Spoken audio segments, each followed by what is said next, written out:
Sneha Philippe était une jeune interne en médecine vivant à New York dans un magnifique appartement avec un mari qui l'aimait plus que tout. En soi, elle semblait mener une vie presque parfaite. Mais le 10 septembre 2001, elle va brutalement disparaître. La police va rapidement se questionner sur une potentielle vie cachée, mais également sur la possibilité qu'elle ait été victime de l'horrible attaque qui a eu lieu le lendemain de sa disparition, soit le 11 septembre 2001. Pour tout savoir sur la triste et très mystérieuse histoire de Sneha Philippe, lançons-nous maintenant dans la vidéo.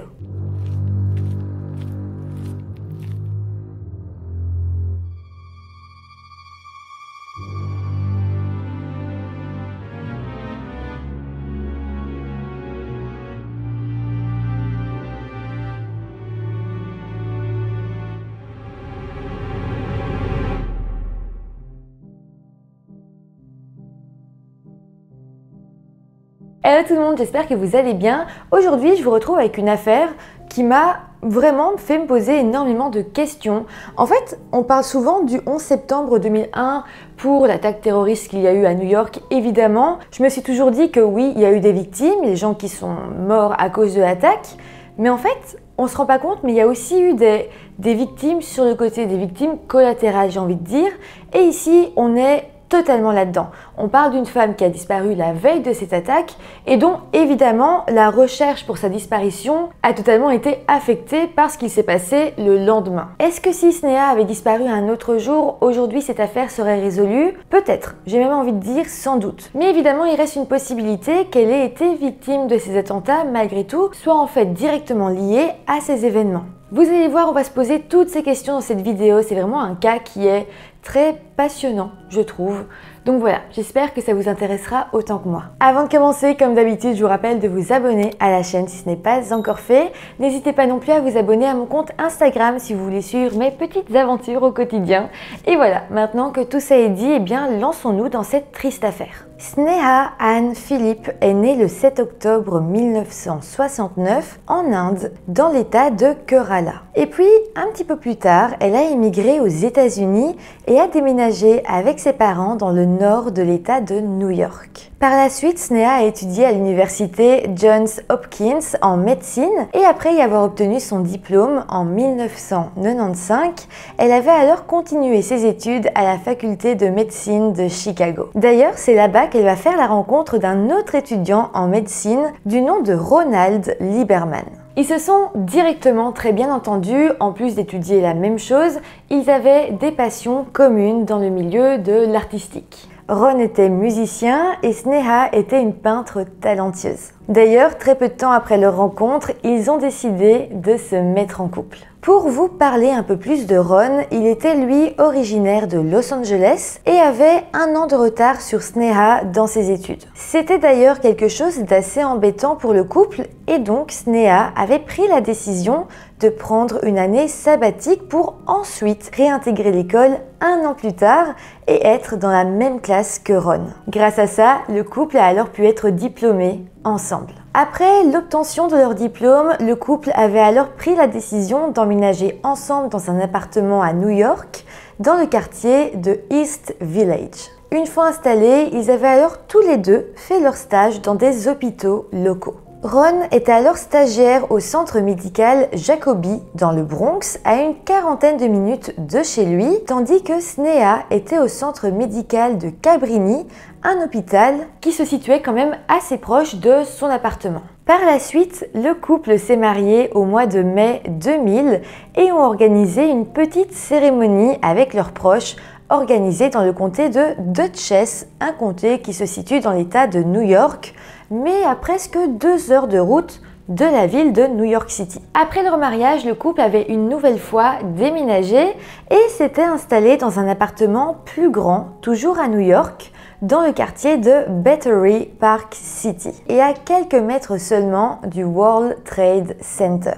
Donc le World Trade Center, c'est les 2 tours jumelles. Leur appartement se situait donc très proche de là, au numéro 225 sur la rue Rector Place. Donc autant vous dire qu'il s'agissait d'un quartier assez riche. Mais à présent, on va se plonger dans la journée du 10 septembre 2001. On est donc la veille du fameux 11 septembre 2001. À ce moment-là, Sneha avait alors 31 ans et ce jour-là était une journée assez chargée pour elle. Le matin, elle devait en fait se rendre à un procès pour témoigner dans une histoire d'attouchement sexuel qui aurait eu lieu quelques temps plus tôt lors d'une soirée entre amis. J'y reviendrai plus tard, mais Sneha avait en fait accusé un homme de l'avoir attouchée sexuellement. La police avait ensuite enquêté et avait dit qu'il s'agissait de fausses accusations et donc Sneha devait aller à un procès pour répondre à ça, pour dire que non, ce n'était pas des fausses accusations. En tout cas, Sneha n'avait pas vraiment eu envie d'y aller seule et donc Ron l'avait accompagnée avant d'aller au travail.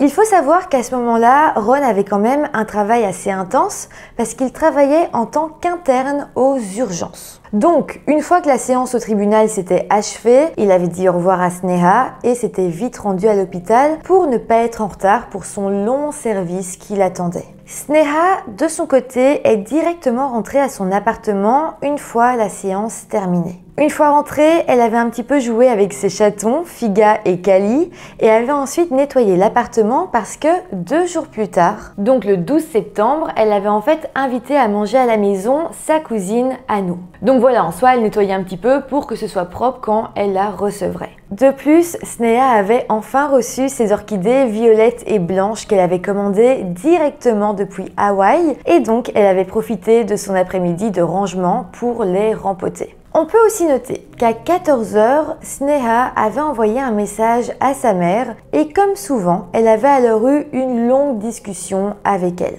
En tout, la discussion avait duré près de 2 heures et on sait par exemple que Sneha avait parlé à sa maman de la super soirée qu'elle avait passée le samedi précédent. Elle lui expliquera qu'elle avait été dans un bar avec Ron, donc son mari, et qu'il avait d'ailleurs fait un petit concert à la guitare. Ensuite, elle avait passé la soirée toujours avec Ron, mais aussi avec les collègues de travail de Ron. Elle s'était super bien amusée, c'était vraiment une super soirée et donc elle était très contente de la raconter à sa maman.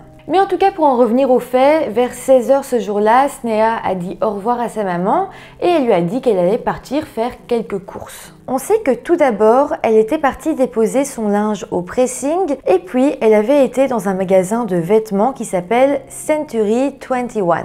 C'est en fait une grande enseigne aux États-Unis et ici on pourrait par exemple la comparer à H&M.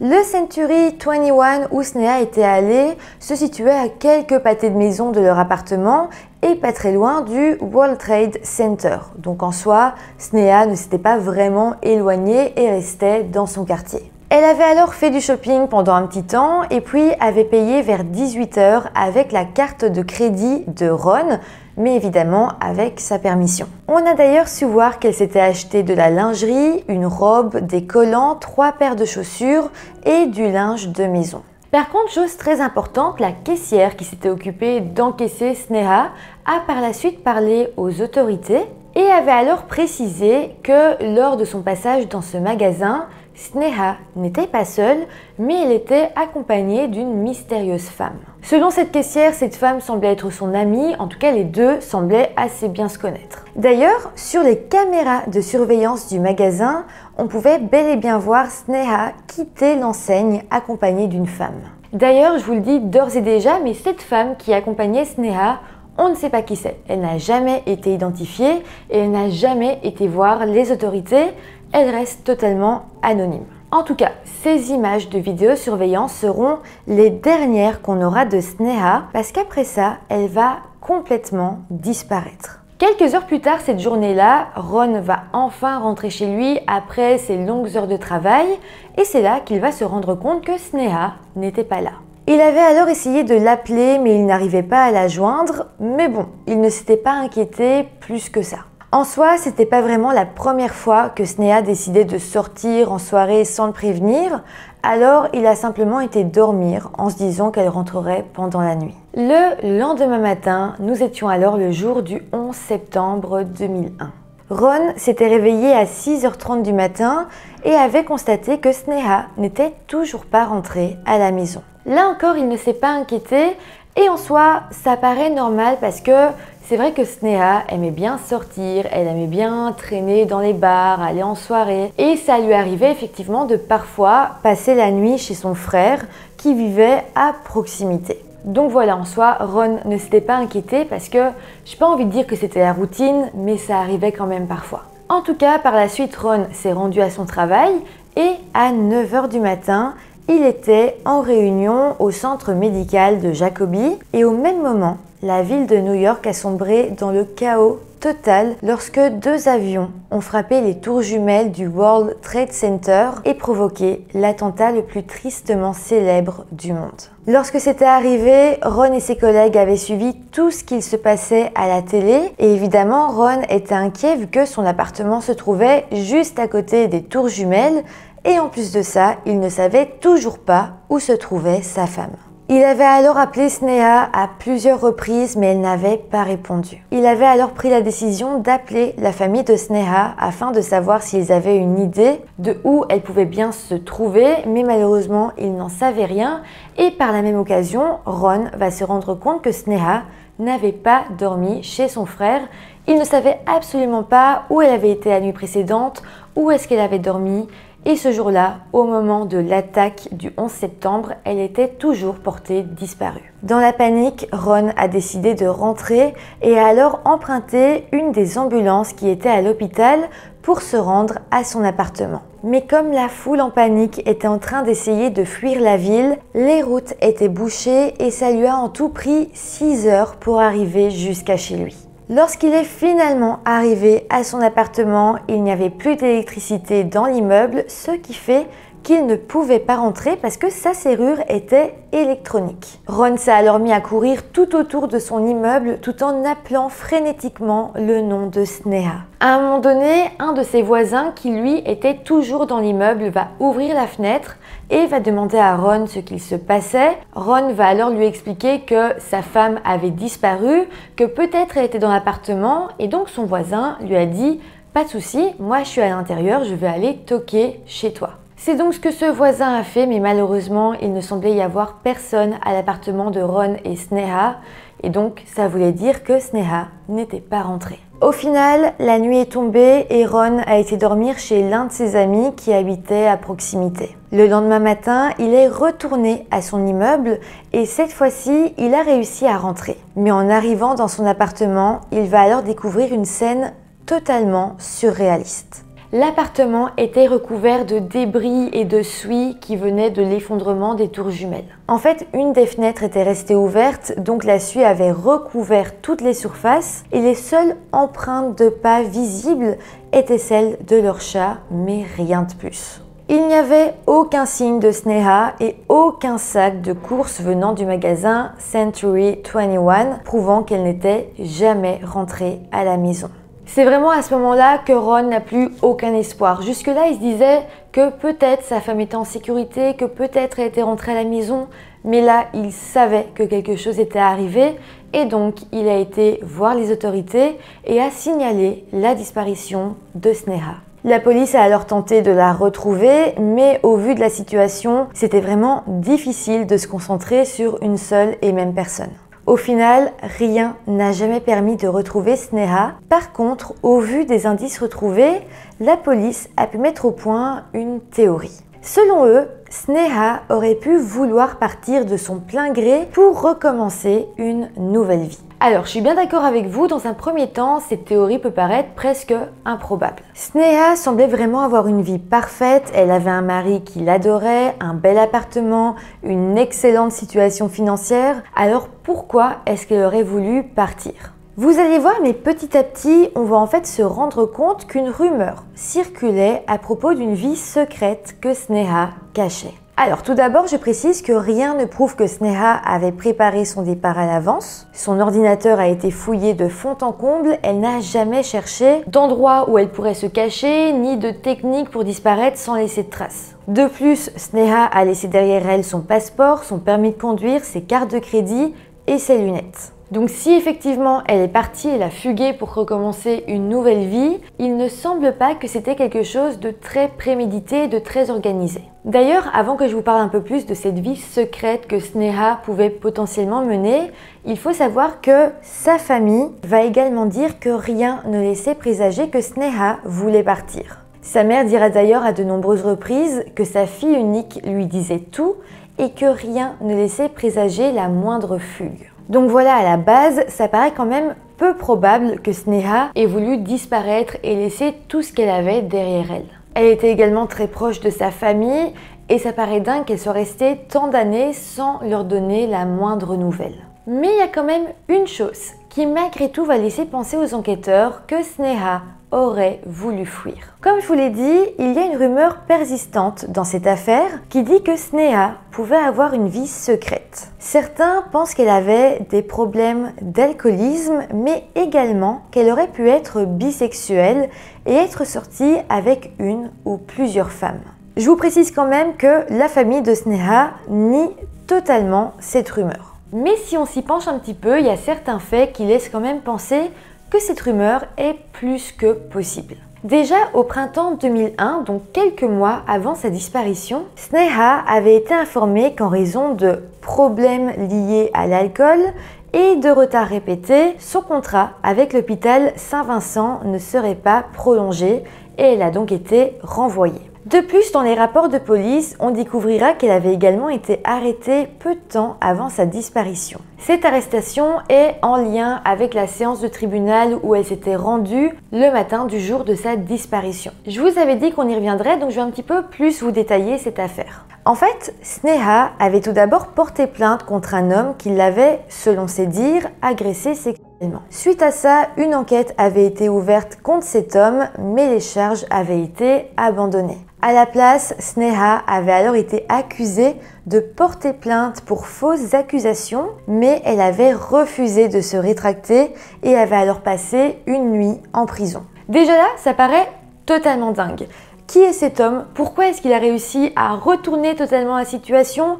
Il y a de grandes chances qu'il ait réellement agressé sexuellement Sneha et c'est elle qui se retrouve en prison. Ça paraît fou. Je me dis aussi, comme Sneha était une femme venant d'un milieu assez riche, ses amis devaient également être des gens assez riches ou importants. Est-ce que cet homme qu'elle a accusé n'a pas payé la police, n'a pas fait jouer ses contacts? C'est une possibilité. C'est vraiment embêtant dans cette affaire qu'on ne sache pas qui est cet homme que Sneha avait accusé d'agression sexuelle, parce que moi je me dis aussi que d'un côté, peut-être que c'est lui qui aurait voulu se débarrasser d'elle parce qu'elle salissait sa réputation. Comme je vous dis, on ne sait pas c'est qui cet homme. Peut-être qu'il est super puissant, qu'il est super riche, je sais pas, mais en tout cas, il y a possibilité qu'il y ait un lien entre cette affaire et la disparition de Sneha. Je suis d'accord, je m'éparpille un petit peu, mais c'est quand même une partie importante de cette affaire. Mais revenons à présent à cette potentielle vie secrète que Sneha menait. Donc déjà, il y a ces problèmes d'alcoolémie, mais il y a aussi un autre point qui est comme, à mon avis, le point le plus important. Après avoir longuement parlé avec Ron, la police avait en fait compris que lui et Sneha avaient des problèmes conjugaux. D'ailleurs, Sneha semblait même explorer sa sexualité. On notera d'ailleurs qu'elle passait ses nuits dans divers bars gays de New York. Alors, selon Ron, si Sneha faisait ça, ce n'était pas parce qu'elle cherchait à avoir une relation avec une fille, mais seulement parce qu'elle se sentait plus en sécurité dans un bar gay et elle était sûre de ne pas se faire accoster ou ploter par des hommes un peu lourds. Effectivement, c'est une possibilité, mais tout de même, certaines choses laissent penser que Sneha était réellement bi ou lesbienne. En fait, Ron va expliquer à la police que parfois, en rentrant de soirée dans ces bars gays, Sneha rentrait à l'appartement avec une femme. Ron dira que là encore, ce n'était pas du tout pour avoir des relations sexuelles avec elle, mais simplement pour discuter et faire de l'art. Bon, clairement là je me dis que soit Ron semblait totalement aveuglé et ne se rendait pas compte que Sneha le trompait avec des femmes, soit effectivement il avait raison, Sneha n'avait rien à se reprocher, soit il mentait et essayait de faire croire qu'il n'avait pas de problèmes conjugaux. C'est selon moi les trois possibilités parce que quand même ça paraît un peu gros. Je veux dire, t'as ta femme qui part sans toi dans des bars gays, elle ramène d'autres femmes à la maison. Si après ça tu continues à dire que tu es sûr et certain que ta femme ne te trompe pas, c'est pour une de ces trois raisons, sinon je vois pas. D'ailleurs, il faut savoir que John, qui est le frère de Sneha, va lui aussi parler aux enquêteurs et dira qu'il était à peu près sûr que sa sœur était bel et bien bisexuelle. Pour vous dire, il avait même expliqué à la police que selon lui, Sneha trompait bel et bien Ron. Il va même confier qu'un mois avant la disparition de Sneha, il l'avait surpris en plein ébat sexuel avec sa propre petite amie. Bon là clairement si son témoignage est réel, ça répond à toutes nos questions. Oui, Sneha était bien attirée par les femmes et oui, elle trompait bel et bien Ron. Si on ajoute à cette situation que Sneha avait des problèmes d'alcool, ce qui lui a fait perdre sa place à l'hôpital, eh bien à partir de là, on peut facilement penser que oui, elle aurait pu fuguer et changer de vie, ça paraissait extrêmement probable. Surtout que, je le rappelle, mais la dernière fois que Sneha a été aperçue, elle était accompagnée d'une mystérieuse femme. Mais vous allez voir, les choses ne sont clairement pas aussi faciles que ça. Déjà, face aux journalistes, Ron, le mari, va continuer à dire qu'il était impossible que Sneha soit bisexuelle ou qu'elle le trompe. Et puis, chose très étrange, John, le frère de Sneha, va nier avoir dit à la police qu'il avait surpris sa sœur et sa petite amie en train d'avoir une relation sexuelle. Donc vous voyez, c'est extrêmement étrange. Oui, il est fort possible que Sneha ait eu une vie secrète, qu'elle ait fugué avec une femme, peut-être la femme qui l'accompagnait chez Century 21, mais il est aussi possible que cette rumeur ait été inventée, qu'elle ne se base sur rien, que la police ait inventé un faux témoignage venant du frère de Sneha. Peut-être que le frère de Sneha est revenu sur son témoignage parce qu'il trouvait que ça desservait l'enquête. C'est possible, surtout que vous allez voir un petit peu plus tard qu'il a tendance à mentir. Là, on a un petit peu fait le tour sur tous les éléments qui nous laisseraient penser que Sneha avait pu avoir une vie secrète. À présent, on va explorer une nouvelle théorie. Là encore, c'est une théorie qui a été amenée par les autorités. La police dira en fait qu'il était tout de même fort probable que Sneha soit à présent décédée et que quelqu'un lui ait fait du mal. Pour parler de cette théorie, on va alors se replonger dans la journée du 10 septembre 2001. Donc le matin du jour où Sneha avait disparu. On se rappelle donc que elle et Ron s'étaient rendus au tribunal pour son audience par rapport à sa plainte contre l'homme qui l'aurait, selon ses dires, touché sexuellement. Alors, selon la police, des témoins ont rapporté avoir vu Sneha et Ron se disputer au tribunal, apparemment à propos de ses problèmes liés à l'alcool, mais également à propos de potentielles tromperies avec des femmes. Selon les témoins, Sneha semblait furieuse et s'est enfuie tout en laissant Ron derrière elle. Les enquêteurs avaient alors interrogé Ron sur cette affaire et il dira que cette dispute n'avait tout simplement jamais eu lieu, que les témoins mentaient ou inventaient des choses. Je le précise, mais il n'y avait aucune preuve formelle qui allait contre Ron, mais c'est vrai que les enquêteurs et le public avaient commencé à avancer la théorie que Sneha avait pu être tuée par son propre mari. Je me dis, si effectivement Sneha le trompait avec des femmes, il aurait pu la prendre et par colère s'en prendre à elle et l'assassiner. C'est vrai, c'est une théorie qui peut tenir la route. Mais clairement, la famille de Sneha était en profond désaccord avec le rapport de police. D'ailleurs, elle semblait avoir 100% confiance en Ron parce que juste après la disparition de Sneha, il avait quitté son appartement et était parti vivre dans la famille de sa femme. D'ailleurs, au fur et à mesure de l'enquête, la police a même fini par écarter toute implication de Ron dans la disparition de sa femme. Il semblait en fait vraiment dévasté et avait même pris congé pendant 1 mois afin d'aider à la recherche. Et lorsque ses efforts avaient échoué, il avait engagé un détective privé pour retrouver Sneha.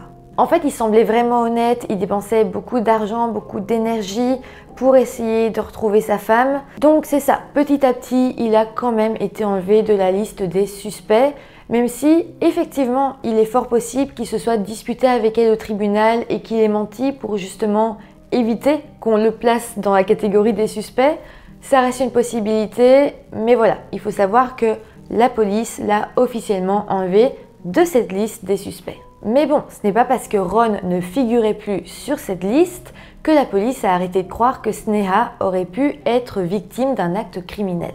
On se dit en fait qu'elle aurait pu tomber sur une mauvaise personne qui lui aurait finalement fait du mal. Mais c'est vrai que d'un autre côté, la police avait du mal à comprendre comment quelqu'un avait pu se débarrasser de son corps dans une ville qui grouillait de policiers et en plein attentat terroriste. Donc voilà en gros les deux théories qui ont été avancées par les policiers. Soit Sneha aurait fugué avec une femme, peut-être, soit elle aurait été assassinée, sans doute par un inconnu sur qui elle serait tombée. Mais la famille de Sneha a une théorie bien à elle. En fait, elle semblait vraiment avoir envie de croire que Sneha était décédée en véritable héroïne en courant dans les flammes pour aider les personnes coincées dans le World Trade Center. Ron avait en fait commencé à se demander si Sneha n'avait pas été tuée dans l'attaque terroriste. En fait, Ron va visualiser certaines images de vidéosurveillance de caméras placées dans l'immeuble où il habitait le matin du 11 septembre, donc juste avant l'attaque. Ces images vont le laisser penser que peut-être, effectivement, Sneha était décédée dans cette attaque. En fait, les caméras de surveillance qui étaient positionnées dans le hall d'entrée de leur immeuble ont filmé une femme qui ressemblait à Sneha. La femme avait en fait une silhouette et une coupe de cheveux similaires à elle, et en plus, elle portait une robe qui ressemblait à la robe que Sneha portait dans le magasin Century 21. Sur les images, on voyait en fait cette femme entrer dans l'immeuble et appeler ascenseur. Il était à ce moment-là 8h43 du matin, c'est-à-dire 3 minutes seulement avant que le premier avion percute la première tour jumelle.